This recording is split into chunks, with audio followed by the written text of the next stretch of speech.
Imagina de un hombre capaz de transformar por completo a todo un país, desde la economía, la cultura y hasta el destino de una nación. Guiado por sus ideas, su ambición y, muchas veces, por una obsesión desmedida por el poder. ¿Quién fue Benito Mussolini? ¿Cómo es que el hijo de un simple herrero llegó a convertirse en el líder que arrastró a Italia hacia algunos de los capítulos más oscuros del siglo XX?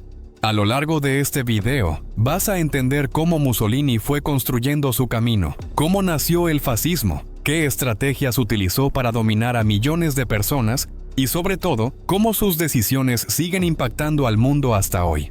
Más que una biografía, este video es un viaje al detrás de escena del poder, de los discursos incendiarios, de las alianzas peligrosas y de las decisiones que cambiaron la historia. Y te pregunto, ¿hasta dónde puede llegar una persona movida por la sed de poder? ¿Los líderes autoritarios nacen así o son moldeados por las circunstancias y por la sociedad que los rodea? Prepárate, porque entender la trayectoria de Mussolini también es aprender a reconocer las señales que la historia no se cansa de mostrarnos, incluso hasta el día de hoy. Benito Amilcare Andrea Mussolini nació el 29 de julio de 1883 en la ciudad de Predappio, ubicada en la región de Emilia-Romagna, al norte de Italia. El país, recién unificado, vivía una realidad marcada por enormes desigualdades sociales, tensiones políticas y un abismo profundo entre las élites y la clase trabajadora. En el centro de este escenario estaba su familia, profundamente dividida en lo ideológico. Su padre, Alessandro Mussolini, era un herrero autodidacta, militante socialista, republicano convencido, anticlerical y un admirador declarado de figuras como Giuseppe Garibaldi y Karl Marx. Por el contrario, su madre, Rosa Maltoni, era maestra de escuela primaria, profundamente católica, defensora del orden, la disciplina y los valores tradicionales. Desde su infancia, Benito mostró un temperamento explosivo, difícil de controlar, y era común verlo envuelto en peleas y conflictos. La escuela se convirtió rápidamente en un escenario de enfrentamientos constantes. Fue expulsado de varios colegios por su conducta violenta, su desobediencia y sus actos de indisciplina.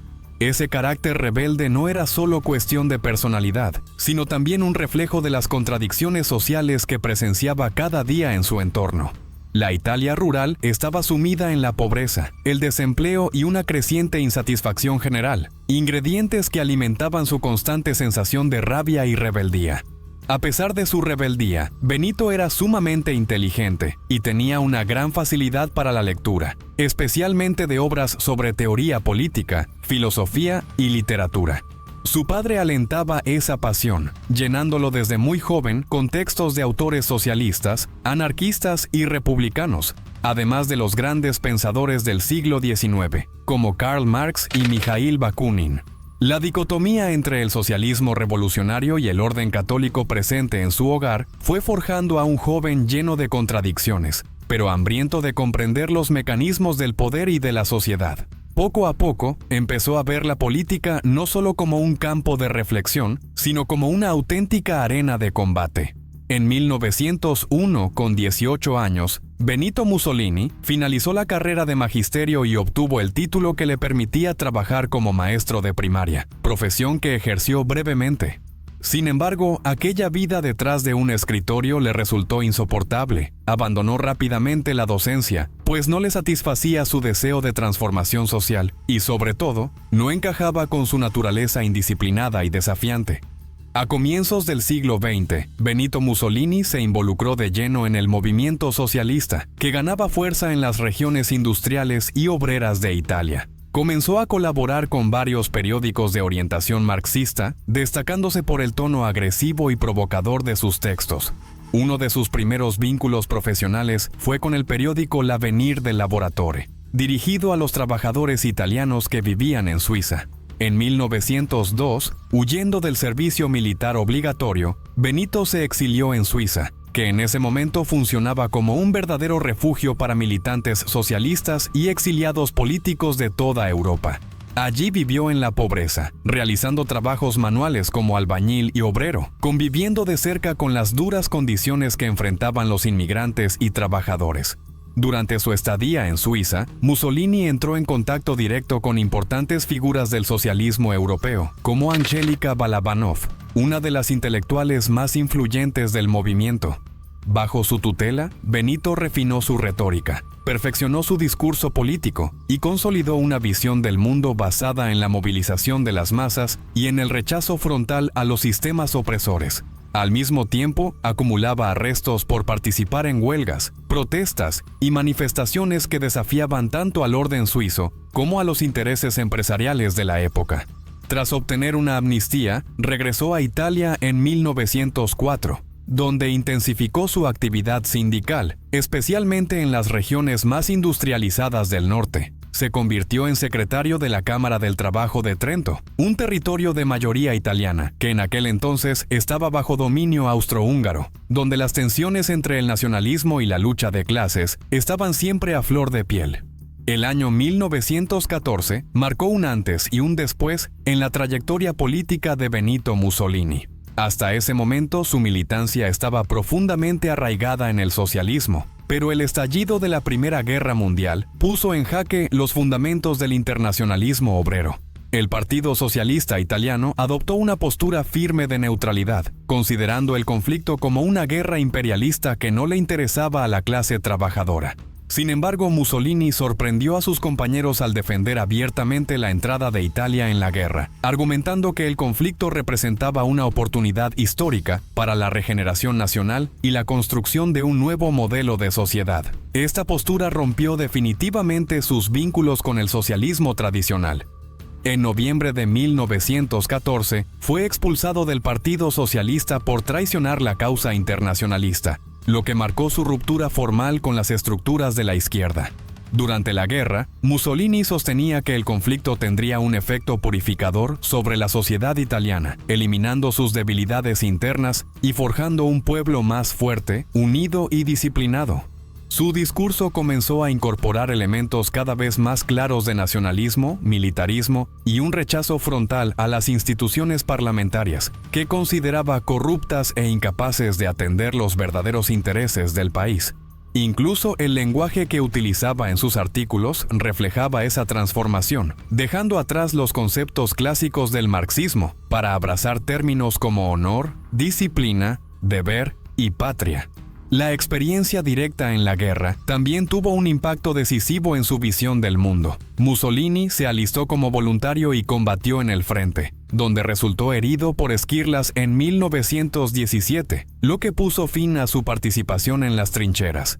El contacto con el ambiente militar, con su rígida jerarquía y su lógica de mando y obediencia, reforzó en él la convicción de que las sociedades exitosas debían organizarse de manera similar a un ejército.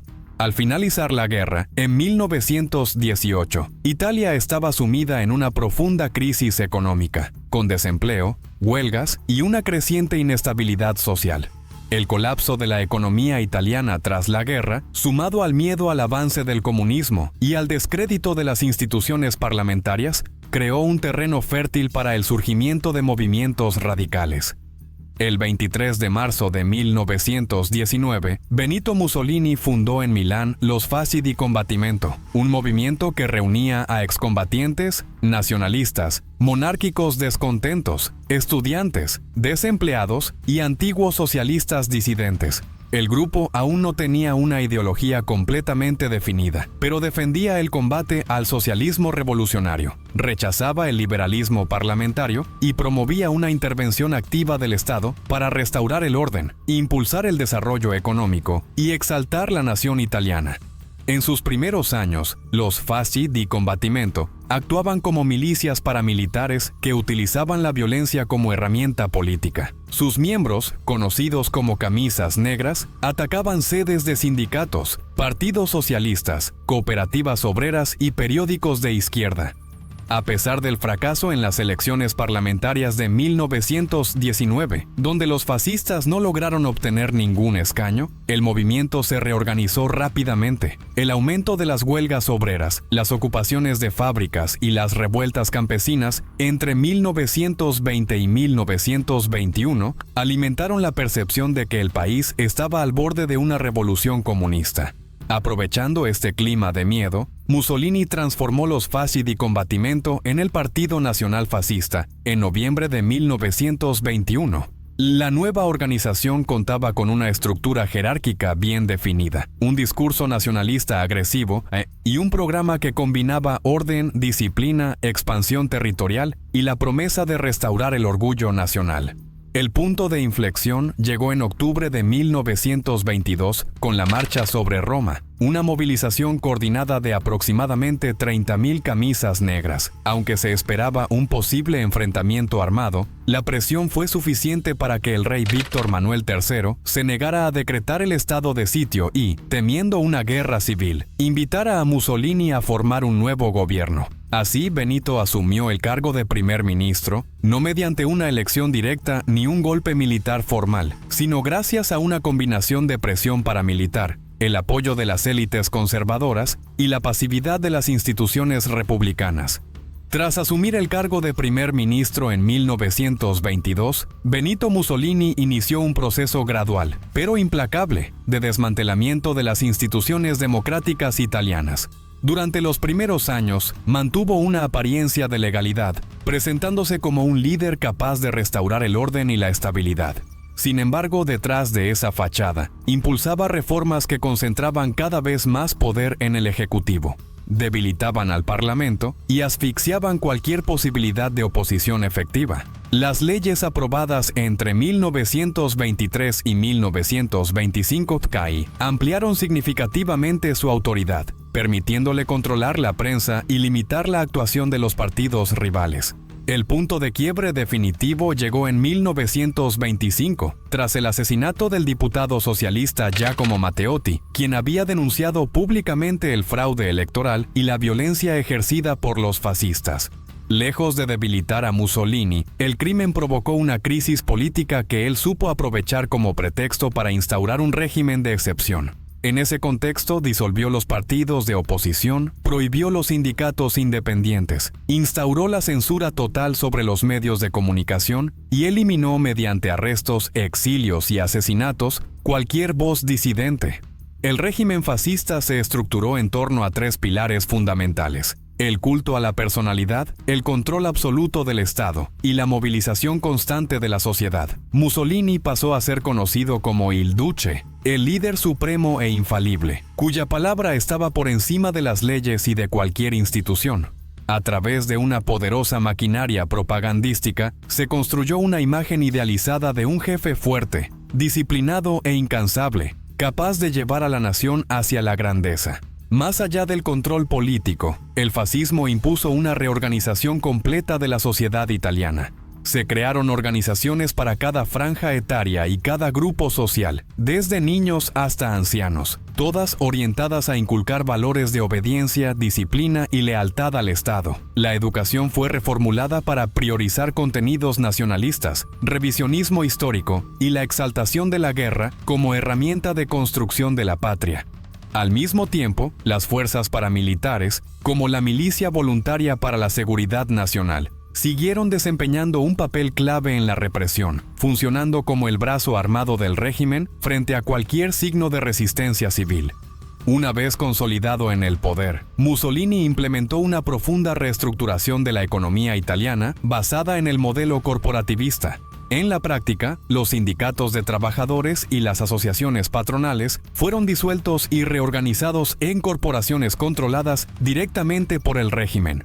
Estas corporaciones tenían la función de administrar las relaciones laborales, fijar salarios, resolver conflictos y planificar los sectores de la economía, siempre bajo la autoridad central del Estado fascista, que se posicionaba como árbitro absoluto.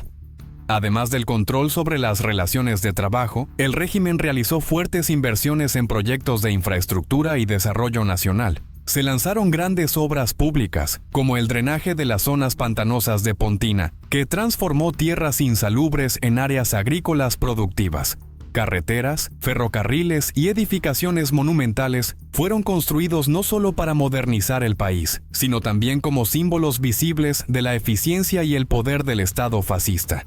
En el ámbito demográfico, el régimen puso en marcha campañas natalistas agresivas con el objetivo de aumentar significativamente la población italiana. Las familias numerosas recibían incentivos económicos, reducciones de impuestos y ciertos privilegios sociales, mientras que las parejas sin hijos eran penalizadas. La mujer quedó encajada estrictamente dentro de este proyecto, siendo retirada siempre que era posible del mercado laboral y destinada casi exclusivamente al rol de madre. El gobierno también promovió una intensa campaña de romanización de la cultura italiana. Símbolos, arquitectura y discursos buscaban conectar directamente al régimen fascista con el legado del Imperio Romano. Se restauraron monumentos antiguos, se renombraron ciudades con referencias a la antigüedad y la enseñanza de la historia fue reconfigurada para exaltar la gloria imperial. La década de 1930 marcó un giro decisivo en la política exterior del régimen fascista, guiada por una visión imperialista que buscaba restaurar el prestigio de Italia como potencia global. Mussolini veía en la expansión territorial no solo una necesidad económica, sino también una afirmación del orgullo nacional y de la supuesta superioridad del pueblo italiano. El foco inicial de esta política fue África, donde Italia ya poseía colonias en Libia, Eritrea y Somalia. En octubre de 1935, las tropas italianas invadieron Etiopía, dando inicio a una campaña militar caracterizada por una brutalidad extrema. El ejército italiano utilizó armamento moderno, incluidos bombardeos aéreos, tanques y, de forma sistemática, armas químicas como gas mostaza, en violación de tratados internacionales. Las fuerzas etíopes, aunque numerosas, estaban tecnológicamente muy atrasadas y no lograban ofrecer una resistencia efectiva. La campaña estuvo marcada por masacres de civiles, destrucción de aldeas y una represión violenta contra cualquier forma de resistencia local, convirtiéndose en uno de los episodios más brutales del colonialismo europeo en el siglo XX. A pesar de las denuncias internacionales y de la condena por parte de la Sociedad de Naciones, que impuso sanciones económicas contra Italia, la operación militar fue exitosa desde el punto de vista territorial. En mayo de 1936, Mussolini proclamó la creación del llamado Imperio Italiano de África Oriental, anexando oficialmente Etiopía a las colonias que ya poseía. Sin embargo, la ocupación de Etiopía pronto mostró sus limitaciones prácticas. Mantener el control sobre un territorio tan vasto exigía una presencia militar constante, lo que drenaba recursos económicos y humanos de Italia. Además, el gobierno tuvo que enfrentar una resistencia etíope persistente, que, a pesar de las derrotas en el campo de batalla, continuó llevando a cabo acciones de guerrilla durante toda la ocupación.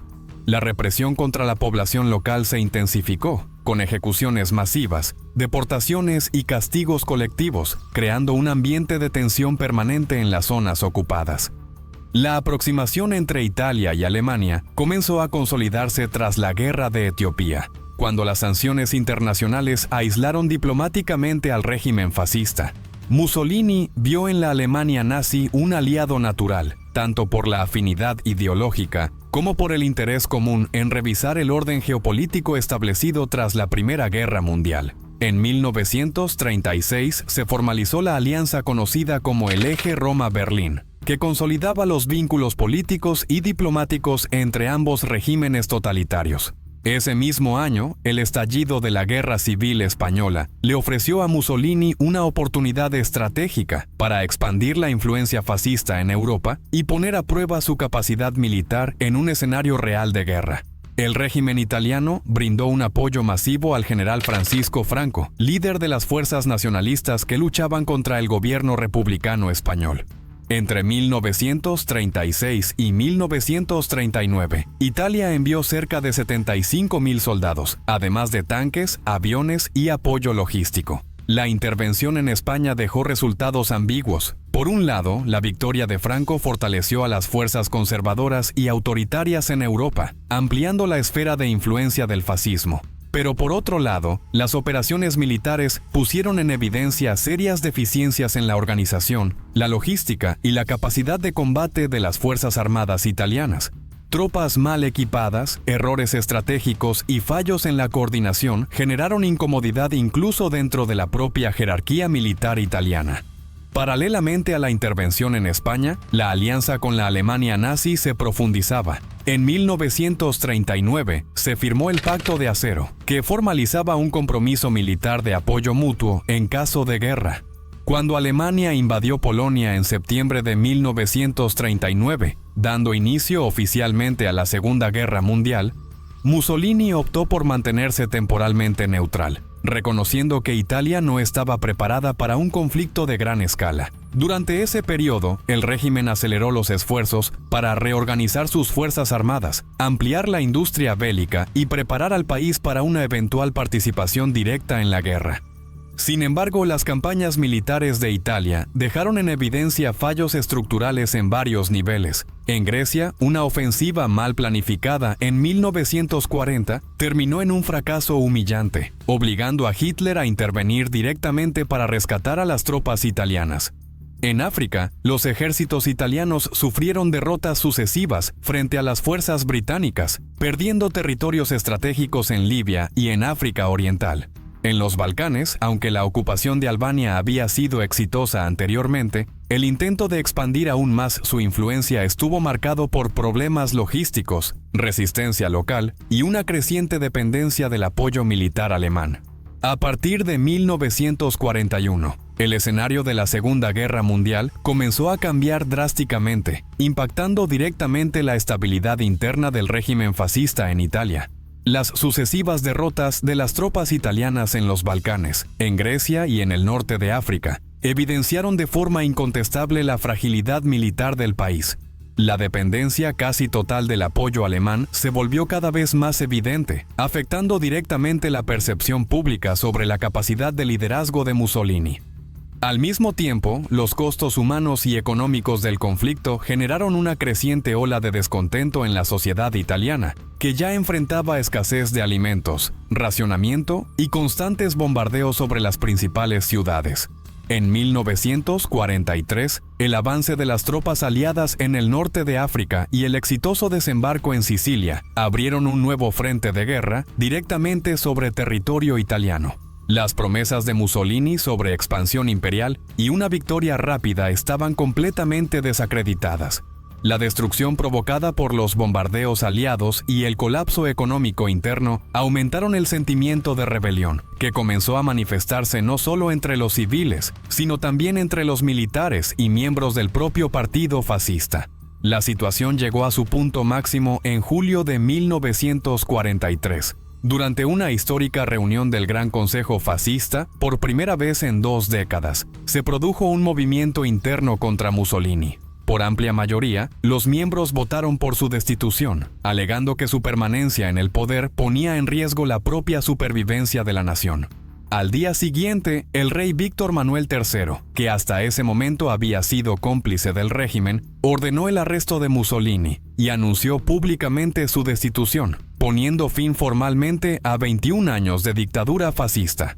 Con la caída de Mussolini se formó un nuevo gobierno bajo el liderazgo del mariscal Pietro Badoglio, quien de inmediato inició negociaciones secretas con los aliados. Paralelamente, el partido fascista fue declarado ilegal, sus milicias fueron disueltas y sus símbolos retirados de los edificios públicos. Tras ser depuesto y arrestado en julio de 1943, Mussolini fue liberado en septiembre de ese mismo año por un comando de paracaidistas alemanes en la llamada Operación Roble, organizada directamente por Adolf Hitler. El rescate se llevó a cabo en la cima del Gran Sasso, una región montañosa de difícil acceso, y tuvo un enorme impacto en la propaganda nazi y fascista. Poco después de su liberación, Mussolini fue trasladado a Alemania, donde fue presionado por Hitler para asumir nuevamente un rol político en Italia. En octubre de 1943 se fundó oficialmente la República Social Italiana, más conocida como la República de Salò, nombre derivado de la ciudad en el norte de Italia, donde se estableció el gobierno. Técnicamente se presentaba como la continuación legítima del Estado fascista, pero en la práctica funcionaba como un régimen títere subordinado al Tercer Reich. La RSI controlaba únicamente el norte y parte del centro de Italia, mientras que el sur estaba bajo control de los aliados al gobierno del rey Víctor Manuel III. El gobierno de la República de Salò profundizó aún más la radicalización fascista. Las instituciones anteriores fueron reconstruidas bajo un modelo de extrema represión, con leyes severas contra cualquier tipo de disidencia. Una de las medidas más drásticas fue la colaboración activa con el régimen nazi en la persecución, arresto y deportación de judíos italianos hacia los campos de exterminio en Europa Central. Al mismo tiempo, Italia se sumía en una auténtica guerra civil. Por un lado, estaban las fuerzas de la RS-Auflehr junto con las tropas de ocupación alemanas. Por el otro, un amplio movimiento de resistencia compuesto por comunistas, socialistas, liberales, católicos y monárquicos, organizados en grupos conocidos como partisanos. El avance constante de las tropas aliadas desde el sur y el fortalecimiento de la resistencia en el norte hacían cada vez más insostenible la existencia de la República de Saló. En los últimos días de abril de 1945, con el colapso inminente de la Alemania nazi y el avance imparable de las fuerzas aliadas por el norte de Italia, Benito Mussolini comprendió que su permanencia en territorio italiano era insostenible. Sin ningún apoyo político real y con las tropas alemanas en retirada, el líder fascista planeó una fuga desesperada hacia Suiza, con la esperanza de cruzar la frontera y, posiblemente, buscar asilo en algún país neutral. Acompañado de su amante, Clara Petacci, y de un pequeño grupo de seguidores leales, intentó camuflarse entre una columna de soldados alemanes en retirada, moviéndose por las carreteras del norte de Italia. El 27 de abril de 1945, la columna fue interceptada por partisanos italianos en la localidad de Dongo, a orillas del lago de Como. Durante la inspección de los vehículos, los partisanos identificaron rápidamente a Mussolini, quien intentaba hacerse pasar por un soldado común, vestido con uniforme alemán y gafas oscuras, para dificultar su reconocimiento. Su intento de fuga no tuvo éxito. Tras ser detenido, fue trasladado a un lugar aislado, mientras los líderes de la resistencia decidían cuál sería su destino. En la mañana del 28 de abril, tras una breve deliberación, los comandos partisanos decidieron ejecutar sumariamente a Benito Mussolini, a Clara Petacci y a otros miembros de alto rango de la República de Salò que habían sido capturados. El fusilamiento se llevó a cabo en Giulino di Mezzegra, una pequeña localidad cercana al lago de Como. No hubo juicio formal ni ningún tipo de proceso legal. Al día siguiente, 29 de abril, los cuerpos de Mussolini, Clara Petacci y los demás ejecutados fueron trasladados a Milán, donde fueron exhibidos públicamente en la Piazzale Loreto. Sus cuerpos fueron colgados boca abajo en una estructura metálica de una gasolinera, en el mismo lugar donde, un año antes, habían sido expuestos los cuerpos de 15 miembros de la resistencia asesinados por los fascistas. El legado de Benito Mussolini sigue siendo, hasta hoy, uno de los más controvertidos de la historia contemporánea. Su trayectoria política transformó profundamente a Italia y dejó huellas imborrables no solo en el país, sino también en el panorama global del siglo XX. El fascismo, el sistema político que él concibió e implementó, se convirtió en modelo para movimientos autoritarios en distintos países, sirviendo de inspiración directa para regímenes como el de la Alemania nazi, así como para gobiernos ultranacionalistas en diferentes contextos históricos. La trayectoria de Benito Mussolini es, sin duda, una de las mayores advertencias de la historia sobre cómo los discursos basados en el miedo, las promesas de orden y los llamados al nacionalismo pueden transformarse en regímenes de opresión, violencia y destrucción. Incluso después de su muerte y del colapso del fascismo, los debates sobre su figura siguen más vivos que nunca, no solo en Italia, sino en todo el mundo. Porque al final, entender el pasado es fundamental para reconocer las señales del presente. Y ahora te dejo una pregunta que sin duda va a generar mucho debate. ¿Crees que las semillas del fascismo, como la intolerancia, el culto a la autoridad y la desinformación, siguen presentes, disfrazadas, en la política actual? ¿Será que, en algún nivel, el mundo está más cerca de lo que imaginamos de repetir los mismos errores del siglo pasado? De verdad quiero saber tu opinión, así que déjamela aquí abajo en los comentarios, porque este debate es más necesario que nunca. Y si quieres seguir explorando la historia, entender cómo nacen, crecen y caen los grandes regímenes y las figuras que han moldeado el mundo, no olvides suscribirte al canal, activar la campanita y, por supuesto, dejar tu like.